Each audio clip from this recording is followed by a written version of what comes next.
ஒரு சிறிய ஊரில் மகாலட்சுமி என்ற பெண் வாழ்ந்தாள். அவள் தினமும் பேருந்தில் பயணம் செய்வாள். ஒருநாள் பேருந்தில் ஒரு இளைஞர் டிக்கெட் இல்லாமல் பயணம் செய்ததை கண்டக்டர் கண்டார். அவர் கத்த ஆரம்பித்தார். அனைவரும் அந்த இளைஞரை சந்தேகமாக பார்த்தார்கள். அந்த இளைஞன் மெதுவாக சொன்னான், என்னிடம் பணம் இல்லை, வேலை தேடி செல்கிறேன் என்று. எல்லோரும் மௌனம் ஆனார்கள். அப்போது மகாலட்சுமி எழுந்தாள். உங்க பெயர் என்னப்பா என்று கேட்டால் வினோத் என்று அந்த இளைஞர் கூறினார். டிக்கெட் பணத்தை கொடுத்தாள்.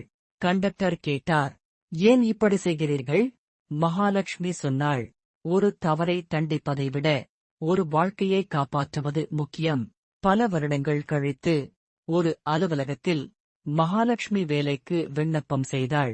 அந்த விண்ணப்பத்தில் ஒரு கையெழுத்து வினோத் என்று இருந்தது.